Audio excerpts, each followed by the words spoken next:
I came down to meet with some huge Arsenal supporters at O'Hanlon's, which is a major Gunner bar in New York City. And I don't know if you know this, but the Gunners are one of the most supported clubs in New York City. Tons of expats as well as other fans that remember the glory days. But things have changed with Arsene Wenger. All right, guys, let's talk Arsene Wenger. Oh, yes. All right. Will he stay? And should he stay? That's kind of my double-barreled question for both of you. In terms of his future, I just think he needs to tell the public now that he's stepping down, and then for the rest of the year he'll get the praise he deserves for being a legend for the club. The players will work their tails off because the next manager's going to come in, probably be judging them for the rest of the season. And I mean, I think it'd be good for the club. However, I think he's going to sign a one-year contract. If everything went my way, I want him to win FA Cup versus Spurs at Wembley and then leave like on a high note.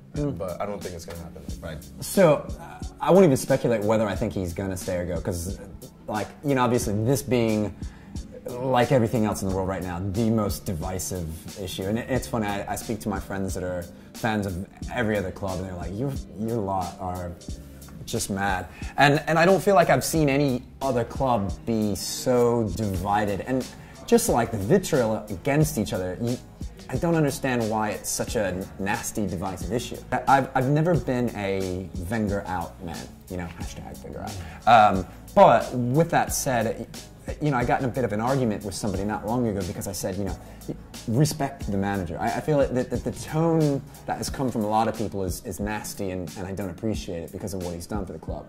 And so for all the doom and gloom that Arsenal fans were just reactive to throughout the season, and the nastiness that they spewed towards the manager. I remember being at the match against Palace towards the end of the season and being around the halfway line, and just the abuse that was being hurled at the manager. I was just, this is not, it's not cool. It doesn't help anyone. It doesn't help at all. Yeah, but don't you think that a lot of that is spurred on the fact that, like, take Manchester City, take Man United, take Chelsea, like, these are teams that have been arguably what we would consider buying championships, right? Buying them. So when they take risks, and they spend a lot of money to support that, right? Take them out, which was last year, and you had Tottenham, Arsenal, and Leicester. So for fans who've always had that excuse, Arsenal's always had the excuse that, yeah, but we're a financial business, we're stable, the club is playing Champions League, you have all that thing to hang on, and then on a year where Leicester City's able to win it and you can't, isn't there something to be said that this has to be considered a failure? So this leads me to the end of my answer, is that though I'm not a Wenger out guy, I don't see him improving the club anymore. At all. You know, I think that it's probably time for him to go.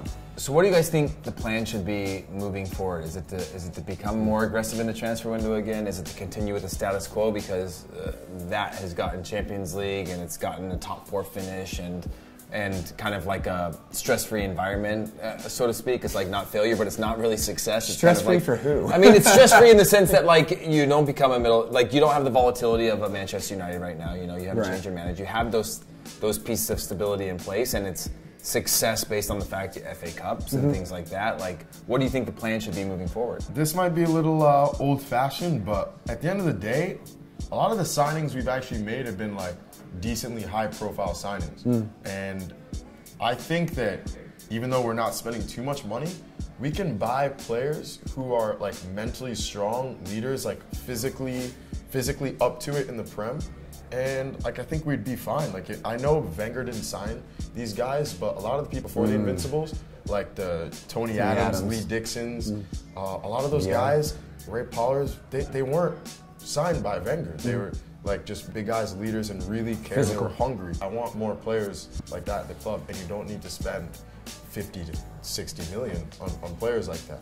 But within the club, I've been out to the training grounds, you know, multiple times. And last time I was there a year ago, I was with Thierry Henry, and we were walking the training grounds, and he says when he was part of that era, right, when you had the Invincibles, they were all blue-collar hard workers. Like if you took more than 2 touches in training, someone was going to smash you, like that type of thing. But we walked through their reserves parking lot, right? And they were all AMG, 100,000 pound cars. And he said, this is what is different. Like, how are you going to tell a kid who's never, and he pointed at each car, that kid's never played for the first team, that kid's never played for the first team. But they have first team contracts. They're making all this money. Like, there's a management issue within the club that is a problem. You're giving people things before they've actually deserved it or earned it. And that might be an issue everywhere now. But well, I mean, I think that really is an example of the way that the game has changed. And I do think that and I think that we've been guilty of it. We have over-rewarded players that haven't necessarily proven it. But what I do think is important is that I think that there needs to be, we're turning a profit as a club. We can stay sustainable and spend more money where it's needed. But I've been around Arsenal fans that said, "Oh, I'd rather drop to mid-table crap than deal with another season of this." And I'm like, no. Would you really? Yeah, would you really? Like, you're miserable us finishing second or third, and you're saying like you'd rather finish it in like 10th or 11th position. I'm like, you're full of shit, But again, like, I think the manager is up for, has a great responsibility, but at the same time, if the players that are out there playing at the same time, he's not like, it's not like a video game. There's not someone physically controlling them while they're playing, and I think that, and that's what seems to be missed a lot in this day and age is like people aren't putting as much responsibility on the players. Like, do you think this is like a protest though? Do you think it's the players just saying I'm done? I was gonna get into. I don't know if it's a protest, but I just feel like they don't really. I don't know if it's that they don't believe in the manager, but they're not playing for the manager anymore. So that gets to the point of the fact that like he's stuck with those guys, right? Because the team doesn't have the depth. But he signed those guys. He signed those guys, but he's also stuck with those guys because he doesn't sign more players to have a selection of, right? He's not ruthless. He's not like. Well, but don't you think at this point of year, especially, that you should have a deeper? You look at like the Juventus of the world, Barcelona, Real Madrid, Bayern, all these clubs. They have this depth. Like Mueller can't get a game at Bayern. You know what I mean? You can rely on these guys. So even if whether it's form, injury, or the fact that these guys aren't performing to a standard, you have that depth. Is that on Arsene Wenger? I think it is a little bit because, I think one of the things that made Alex Ferguson great was that he could, and I'm sure he was never afraid to tell somebody like Rooney, you're not playing this week because you've been crap. And he could get away with that because he would have somebody else to play. Not necessarily as good at the time as Rooney, but he would be able to do that. I question was that what happened between him and Sanchez before the Liverpool game that he didn't start? Was there a bit of a row and he said, all right, well fine, you're not going to start this week, and that just angers Sanchez.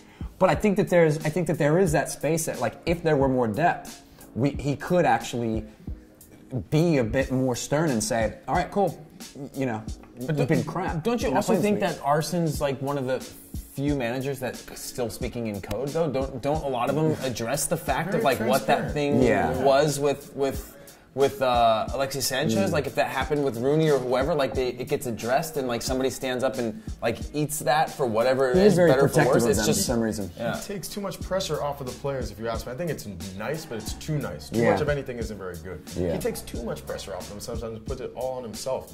If you look at, I know you're talking about Sir Alex, and to me he's the best manager in the history of any sport, period. But they won Champions Leagues and Premier Leagues with Wes Brown, John O'Shea, Makeda, but the manager got the hunger and starvation out of him to get it when they needed it. And to me, like, even though I don't rate Ramsey like at all, even though he was good a couple years ago, a top manager will get the quality out of it. Like, I do think it is up to Wenger. It's partially on him. I mean, he created the system at Arsenal, right? Yeah. He created the system. While the system has changed to the Jose Mourinho era, that was just like, you know what, we'll just park the bus and we'll just be more efficient in front of goal than you, and that'll win championships. But like, a lot of this is also has to be on Arsene because of his stubbornness to be willing to change to the style of play. You have to wonder, is it his stubbornness? I'd overheard someone on one of the commentators just say, you look at some of the defensive errors that we had when we played West Brom. How much of that is just the control and the stubbornness of Arsene Wenger? And is our own failure solely down to that stubbornness and that? Well, that leads also to like who's the leader this season? Well, who's the captain? You look at Mertesacker and you say he's not good enough to be an Arsenal player. But as a leader, just in the way that he's led. He's in a the great past. leader, yeah. Does he have that leadership quality to be the guy? He hasn't played this year. He hasn't played, yeah. My- And is that what we're missing? Yeah. If you're going to be a center back and be a captain, you need to lead by example. For example, like John Terry or like the Rio Ferdinands, Vidic's. No one would even want to be 10 feet close to those guys. Right. I wish you hadn't said John Terry. But I know I hate him as a person. But the thing is he's a he top did player. have, but he did have certain leadership qualities, Yeah. like forcing the players to speak to the fans when they wanted to go in after a loss, like those types of intangibles that they haven't had this year. I'm with you in the sense that I've never been a has done huge. that, though. What's that? Mertesacker has done that with some players. He's yelled at Ozil before for not going to the That's what I'm saying. Like Yeah, he has those that. leadership qualities. Like he's done those types of things that keep that locker room together. So you can only imagine we're not inside that locker room, but you would assume that he holds them to he holds them to a standard of accountability, right? Yeah. Doing that in front of the fans. For me, I think Sanchez should be captain, personally, because he leads by example. Every game he's starving. He's like very, very hungry to win. Yeah, but look at his body language late in the Like, season. he has to A give cap- up, like, because no one else wants to. Yeah, but that's what a captain would do. Would give Yeah, up when no. everyone else gives up. I mean, that's not leading by example. That's my argument to that. It's like fair. when times were the toughest, he turned his back on the team this year. Now, don't get me wrong. I think that the team has let him down just as much as whatever. But to put the responsibility on a guy that has the ability to not put the team first, even in the toughest times, that's where I have an argument with that. But his ability to lead by example, how hungry he is on the field, I'll give you that. But again, this goes down to the fact that everything keeps going back to Arsene Wenger, right? Because there's nobody else within the squad this year that's standing up and like saying, like, I'm going to eat some of this bad media. Yeah. I'm going to eat some of this pressure. I'm going to eat up some of this because it's not all on him.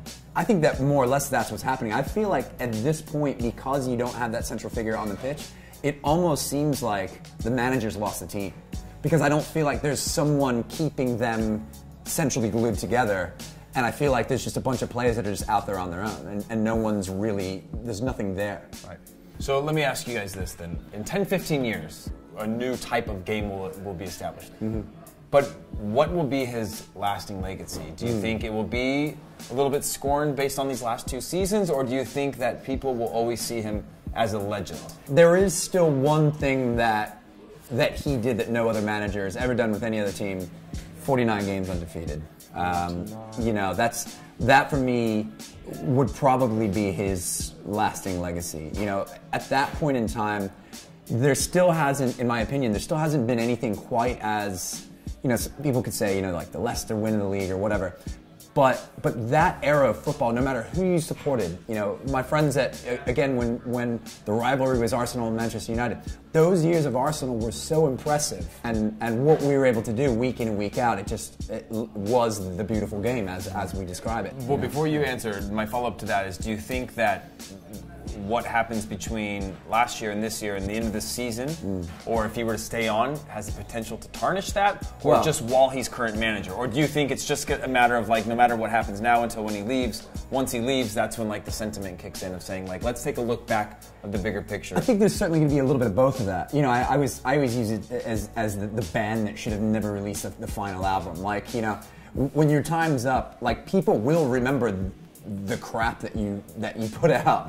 You know, there are going to be people that have only seen the dreadful period, if you will, and there are people that have come through and seen, like, the highs and the lows, and that is supporting the football club no matter what. But he is single-handedly one of the most important people that have ever come through Arsenal Football Club, and so I do hope that he is remembered for all that. And the Premier League. He's done so much good in his time. Like, he's done so many incredible things for Arsenal. Yeah, that in 10, 15 years, when we talk about the good things about Arsenal, it's all about Wenger, if you ask me. So as you can tell, there's a ton of emotional baggage that goes into supporting a club. Not just Arsenal, but many clubs. But for the future of Arsenal, who knows? So get down in the comments and let me know what you guys think. Should Arsene stay or should he go? Comment, like, and subscribe, and we'll see you guys later.